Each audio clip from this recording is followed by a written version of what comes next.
Hola, ¿qué tal? Vamos a continuar con el capítulo de endocrinología. Hoy vamos a ver algunos temas que quedaron pendientes. Vamos a comenzar por el síndrome de secreción inadecuada de antidiurética o ADH. Recuerden que la hiponatremia la podemos subdividir en hiponatremia hipotónica, pseudohiponatremia isotónica y la hiponatremia hipertónica en el caso de por ejemplo, hiperglicemia o uso de manitol. La hiponatremia hipotónica es la verdadera hiponatremia y esta la podemos dividir en hiponatremia hipotónica hipovolémica, hipervolémica o en aquella euvolémica. En la primera hay pérdida primaria de sodio, usualmente en pacientes con deshidratación. La hiponatremia hipervolémica en pacientes con sobrecarga hídrica como falla renal, falla cardíaca, falla hepática. Y la euvolémica se caracteriza porque existe un incremento primario de agua y es la que corresponde en su mayoría de veces al síndrome de secreción inapropiada de hormona antidiurética. Entonces, la hiponatremia hipotónica euvolémica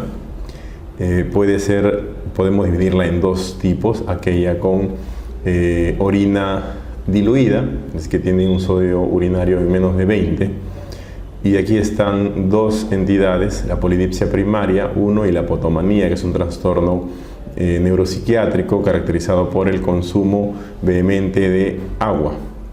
Y la otra es la hiponatremia hipotónica euvolémica con orina concentrada o hiperosmolar, es decir, con sodio más de 20, que es dentro del cual está el síndrome de secreción inapropiada de hormona antidiurética.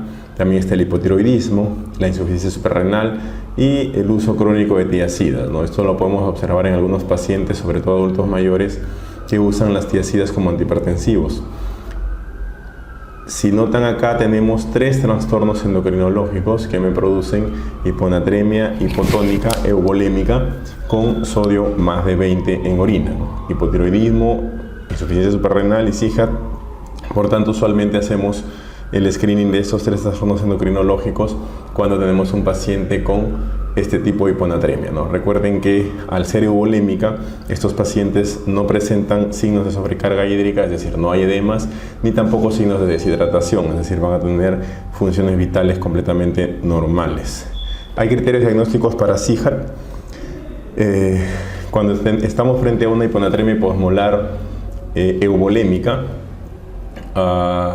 debemos medir dos cosas: osmolaridad urinaria y sodio en orina, y con eso solamente tenemos el diagnóstico, ¿no? La osmolaridad plasmática debe estar por debajo de 275 para decir que es hipotónica o hiposmolar, con una osmolaridad urinaria por encima de 100, que es una osmolaridad urinaria inapropiadamente elevada. Recuerden que la osmolaridad urinaria normal tiene un rango muy amplio, ¿no? Que es entre 50 miliosmol por litro de agua hasta 1200 miliosmol por litro de agua. Es así que en condiciones de deshidratación severa, la orina puede concentrar o puede estar tan concentrada como a 1200 miliosmol por litro. O en condiciones de diuresis amplia, podría llegar a estar tan diluida como a 50 miliosmol por litro de agua.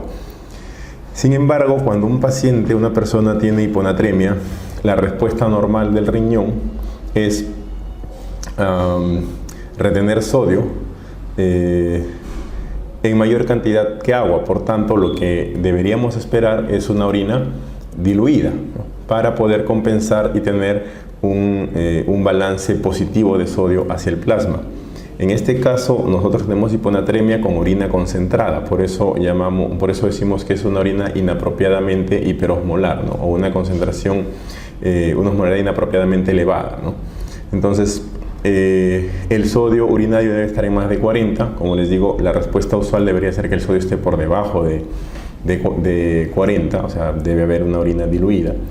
Y deberemos tener función renal, tiroidea y adrenales normales como parte del protocolo diagnóstico y descartar que el paciente esté usando tiazidas, ¿no? Con eso hacemos el diagnóstico de un síndrome de secreción inapropiada de hormona antidiurética. Hay múltiples causas desde problemas del sistema nervioso central, como TEC, por ejemplo, meningitis, ACVs, síndrome de Guillain-Barré, y con mucha frecuencia enfermedades pulmonares que pueden ser tumores, infecciones, EPOC, fibrosis pulmonar también, por ejemplo, con mucha frecuencia puede ser un condicionante para desarrollar SIHAT. El carcinoma de pulmón de células pequeñas también puede ser una causa como un paraneoplásico de SIHAT, cáncer de páncreas, duodeno, algunos medicamentos como la vasopresina, la oxitocina, psicotrópicos, inhibidores de recaptación de serotonina, antidepresivos tricíclicos, haloperidol, todos pueden ser causas de SIHAT, no es un síndrome en realidad. Cuando identificamos SIHAT, estamos obligados a investigar la causa de este problema, ¿no? De este síndrome, que usualmente es otra y no suele ser primario. Una enfermedad endocrinológica de pronto poco frecuente, pero que es importante conocer pues tiene gran cantidad de manifestaciones clínicas, semiología muy densa, es la acromegalia, ¿no? Es necesario que recuerden este gráfico de la relación del eje hipotálamo pituitaria y sus glándulas efectoras, ¿no? Entonces, la acromegalia tiene que ver con el exceso de hormona del crecimiento y su efector, que es el factor de crecimiento tipo insulina o parecido a la insulina tipo 1, ¿no? Que es el IGF tipo 1. Entonces, recuerden que las células productoras de hormona liberadora de hormona del crecimiento están en el hipotálamo, en los núcleos supraóptico y paraventriculares. Estas estimulan a las células de la hipófisis anterior, y estas producen hormona del crecimiento. Esta hormona del crecimiento estimula el hígado, y el hígado produce el factor de crecimiento similar a la insulina tipo 1, que media todos los efectos de la hormona del crecimiento, ¿no? Que es crecimiento óseo, crecimiento muscular, desarrollo del tejido graso, crecimiento del tejido conjuntivo incluso, y finalmente pues todos los efectos del exceso de esto terminan convirtiéndose en acromegalia. Entonces hay datos clínicos muy marcados en acromegalia, como por ejemplo, miren la prominencia de la mandíbula, macrognatia, la separación de los dientes, la prominencia ósea frontal y de los arcos ciliares.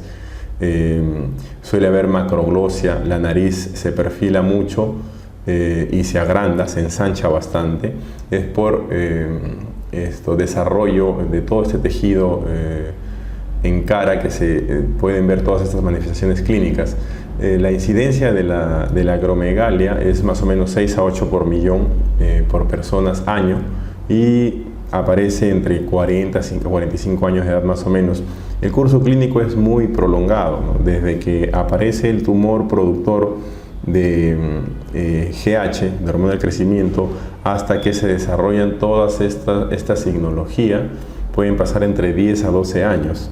Es bastante lento, muchos pacientes no suelen darse cuenta del problema, ¿no? Entonces, como les decía, todas estas manifestaciones clínicas pueden aparecer, quiero que vean este gráfico acá, luego de más o menos 10 a 12 años desde que aparece el tumor productor de GH. Entonces, la mayoría de pacientes, cuando ya son diagnosticados, las 2/3 partes, incluso más, el 75% de los pacientes que son diagnosticados de acromegalia tienen ya un macroadenoma, es decir, un tumor o un adenoma productor de GH mayor a 10 milímetros, eso le llamamos macroadenoma. Muchos consultan por síntomas neurológicos producto de un defecto de masa del adenoma, y así que algunos pueden consultar por síntomas visuales. Puede haber hemianopsias, cuadrantanopsias por comprensión del quiasma óptico, puede haber cefalea tipo hipertensión endocraniana en el 60% de los pacientes, y en algunos las enfermedades metabólicas y cardiovasculares suelen ser los síntomas de inicio, de presentación, y bajo una sospecha clínica fuerte se solicita un test diagnóstico como IGF-1 sérico y se puede diagnosticar acromegalia mucho antes de la aparición fenotípica de la enfermedad, ¿no? Entonces puede haber diabetes, puede haber hipertensión, apnea obstructiva del sueño, enfermedad cardiovascular, dislipidemia, muchos años antes de que el fenotipo completo de acromegalia sea manifiesto. Entonces, hay manifestaciones articulares, reumatológicas de acromegalia, y eso es la artropatía acromegálica, más frecuente en rodillas, tobillos, caderas, columna vertebral, pero en manos puede producir múltiples cambios, ¿no? Como sobrecrecimiento de la región distal de las falanges. Miren acá, en hay sobrecrecimiento de la sinovia y del cartílago, que finalmente termina erosionándose, y entonces aumentan los espacios interarticulares. Miren, en metacarpofalángicas los espacios están muy aumentados en la artropatía tardía, a diferencia de la artropatía temprana. Hay mucho daño de la articulación interfalángica distal derecha del primer dedo. Miren, acá está fusionado esto. Y ese es el ensanchamiento o el edema en acromegalia de las manos. Algo que sucede con frecuencia, tal vez hasta en la tercera parte de los pacientes acromegálicos, es el síndrome de túnel carpiano, y esto es por incremento del tejido conjuntivo de la vaina del nervio mediano, que está acá en la palma de la mano, y entonces produce toda la clínica de esta neuropatía del nervio mediano, que es el síndrome del túnel carpiano, ¿no? Que podría requerir cirugía en el peor de los casos. Entonces, miren el engrosamiento de los dedos de la mano y de la mano misma en un paciente con acromegalia, la macrognatia, el ensanchamiento de la nariz, la prominencia de la frente en este paciente, los pies muy anchos, grandes, como a esto le llaman algunos el signo del Hobbit, a propósito del Señor de los Anillos. Y pues las gonadotropinas, además de provocar síntomas visuales, los adenomas productores de GH, además de provocar síntomas visuales o cefalea como producto del efecto de masa, también pueden provocar lesión de algunas células o de otras células que producen otras hormonas hipofisarias, como en este caso las células productoras de gonadotrofinas, ¿no? Son las que se afectan con más frecuencia. En el 30-40% de los pacientes, el efecto de masa del adenoma productor de GH produce reducción de las gonadotrofinas, y eso nos lleva a reducción de la producción de estrógenos, y que se manifiesta clínicamente como oligomenorrea, amenorrea, sofocos o atrofia vaginal, tal vez como manifestaciones producto de una menopausia precoz. En los varones puede haber disfunción eréctil, pérdida de la libido, disminución del vello facial y del volumen testicular. Todo eso sucede principalmente por el efecto de masa del adenoma productor de GH. Entonces, hay una tercera parte de los pacientes con acromegalia que pueden tener hiperprolactinemia, porque el adenoma es mixto, ¿no? Puede tener células productoras de GH y células productoras de prolactina.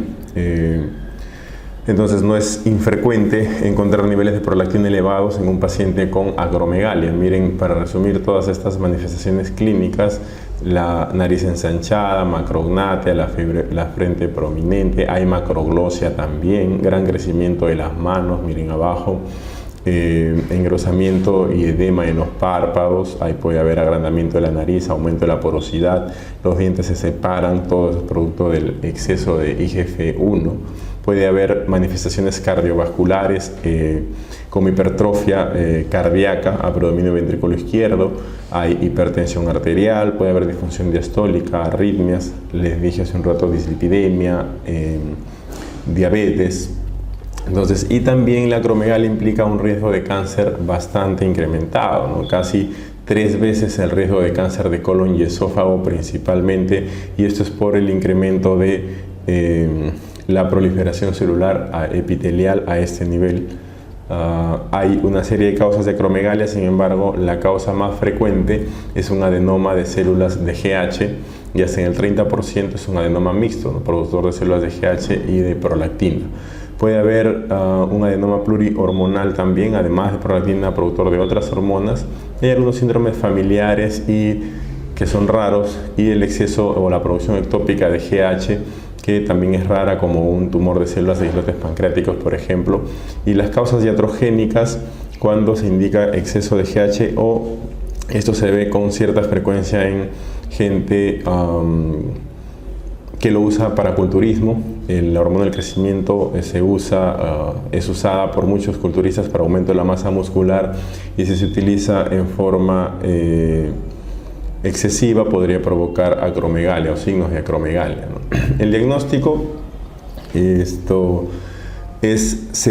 bioquímico, puesto que, como les dije hace un rato, las manifestaciones o el fenotipo acromegálico suele aparecer tarde en el curso de la enfermedad, no suele aparecer temprano, así que si hay algún trastorno metabólico, cardiovascular, y nosotros sospechamos de exceso de GH, podemos solicitar dosar IGF-1, factor de crecimiento tipo insulina 1, y si este está elevado, pues vamos a tener el diagnóstico de acromegalia. Nos iríamos a hacer un examen de imagen a la hipófisis y vamos a encontrarla.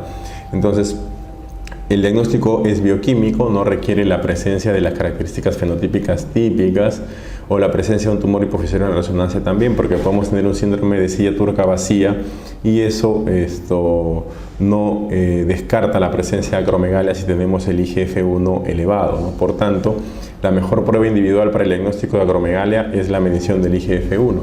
Entonces, vemos acá, bueno, si el IGF-1 está normal, pues se descarta acromegalia, y si está elevado se confirma, ya está confirmado en un paciente con manifestaciones clínicas típicas, fenotípicas, y en todo caso hacemos la resonancia y evaluamos si hay una masa o si la silla turca está vacía, ¿no? Y eso nos indica la presencia de un adenoma productor de GH, ¿no? Si la resonancia de hipófisis está normal, deberíamos buscar en tórax y en abdomen algún tumor extrahipofisario productor de GH, o en todo caso medir hormona liberadora de GH, puesto que el problema podría ser hipotalámico, lo cual es bastante raro.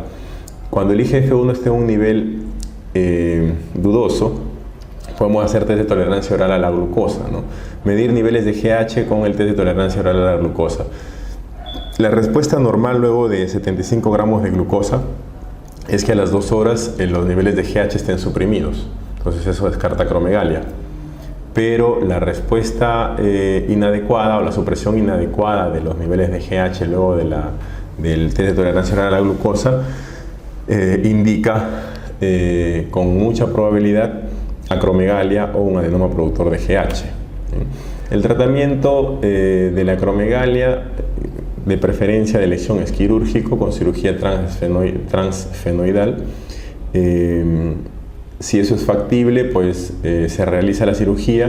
Si no es factible, porque hay muchas comorbilidades, porque el tumor es muy grande, compromete estructuras que lo hacen irresecable, o porque simplemente el paciente no lo desea, deberíamos optar por terapia médica, que usualmente son análogos de somatostatina como octreotide o lanreotide subcutáneos, o pegvisomant, que es un antagonista receptor de GH. Entonces, el siguiente síndrome es el síndrome de Cushing, que se refiere a las manifestaciones clínicas relacionadas al exceso de glucocorticoides. Así que cualquier condición, sea que ingeramos corticoides exógenos, sea que tengamos un adenoma suprarrenal productor de glucocorticoides, un adenoma hipofisario productor de ACTH que estimula la sobreproducción de corticoides, todo eso constituye el síndrome de Cushing, o son causas de síndrome de Cushing, ¿no? Nuevamente, el eje hipotálamo pituitario suprarrenal está acá.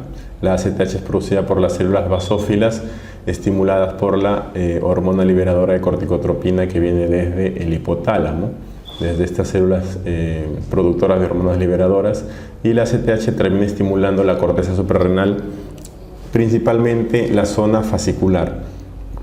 Recuerden que la zona glomerular produce aldosterona, y la producción de aldosterona depende casi exclusivamente del sistema renina-angiotensina-aldosterona. Y la zona fascicular produce glucocorticoides y es la que tiene receptores para ACTH y por tanto responde y depende de la producción de ACTH. La zona reticular que produce andrógenos suprarrenales tiene muy poca dependencia de ACTH, así que cuando hay deficiencia de ACTH lo que vamos a tener es deficiencia de glucocorticoides principalmente, ¿no? Y si hay exceso de ACTH vamos a tener exceso principalmente de glucocorticoides. Entonces la etiología es múltiple del síndrome de Cushing y la más frecuente es iatrogénico. Digamos que por corticoterapia crónica, por decirlo de una manera mejor, puesto que el uso principal de los corticoides se da en enfermedades autoinmunes, lupus, artritis reumatoide tal vez, vasculitis, así que el uso crónico para controlar estas enfermedades autoinmunes produce manifestaciones de Cushing, ¿no? Como verán acá, cara pletórica en luna llena, con jiba de búfalo, aumento de la grasa supraclavicular, trastornos metabólicos. La segunda causa más frecuente es el adenoma hipofisario productor de ACTH, que es lo que conocemos como enfermedad de Cushing, ¿no? Este es un diagnóstico específico. Esta enfermedad de Cushing tal vez sea 5 o 6 veces más frecuente que un tumor suprarrenal o un adenoma suprarrenal productor de ACTH, ¿no? También tenemos producción ectópica de ACTH fuera de la hipófisis y de la suprarrenal como causa de síndrome de Cushing. Y como les decía hace un rato, pues la parte de la corteza que se encarga de producir los glucocorticoides es la zona fascicular, que depende de ACTH. La zona glomerular depende principalmente del RAS, sistema renina-angiotensina de aldosterona, y la zona reticular produce andrógenos suprarrenales, ¿no?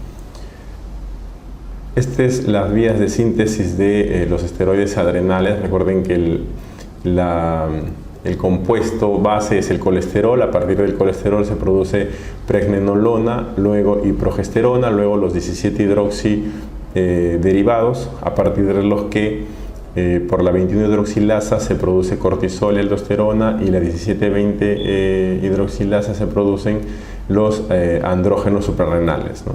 Principalmente producidos a nivel testicular, y los estrógenos principalmente a nivel de ovarios. Puesto que los carcinomas suprarrenales, a diferencia de los adenomas, suelen producir grandes cantidades de estrógenos. Cuando nosotros tenemos un síndrome de Cushing con mucha manifestación de hiperandrogenismo, usualmente pensamos en un carcinoma suprarrenal, ¿no? Puesto que estos son los que más andrógenos producen. Recuerden que los glucocorticoides per se no suelen producir síntomas o manifestaciones clínicas, signología de hiperandrogenismo, ¿no? Es decir, no hay hirsutismo, no hay acné, etc. Pero si hay hiperproducción androgénica, vamos a ver hirsutismo, acné, de pronto crecimiento clitoromegalia, etc. Eso lo vemos con frecuencia en carcinoma suprarrenal. Y si hay hiperandrogenismo, podemos ver pubertad prematura en síndrome de Cushing en niños, o podemos ver hiperandrogenismo franco en adultos, sobre todo mujeres, o principal y casi exclusivamente mujeres, como hirsutismo, piel facial grasa, acné en la cara, cuello, hombros. Aumento de la libido podría ser, pero con más frecuencia disminución de la libido en el 70% de los pacientes, principalmente mujeres. En hombres es está muy solapado el hiperandrogenismo por el fenotipo masculino, ¿no? La virilización franca es un problema en mujeres. Puede haber calvicie temporal, voz grave, hábito del cuerpo masculino, hipertrofia del clítoris. Y si se presenta en niñas, pensamos principalmente en carcinoma suprarrenal, como les decía hace un rato, ¿no? El síndrome de Cushing, el exceso de corticoides provoca pérdida del tejido conectivo, el tejido subcutáneo, atrofia del estrato córneo de la piel por los efectos catabólicos de los corticoides, y eso termina provocando fragilidad capilar, ¿no? Pueden haber telangiectasias, equimosis que se forman con mucha facilidad. El estrato córneo de la piel se rompe y eso deja ver la circulación venosa que está en la dermis y nos da estas estrías violáceas al inicio, que luego se atrofian y toman un aspecto nacarado, ¿no? Pero las estrías rojo-púrpura violáceas son típicas del síndrome de Cushing. Siempre hay que buscarlas en el abdomen, en los muslos, en las caderas. La atrofia de piel se acompaña además de atrofia muscular proximal en muslos, hombros, atrofia deltoides, de brazos. Esa atrofia de la piel, además de causar las estrías, puede provocar que si se provoca una herida en la piel, cicatrice con mucha dificultad o muy lentamente. De hecho, la piel se vuelve frágil y se puede erosionar muy fácilmente.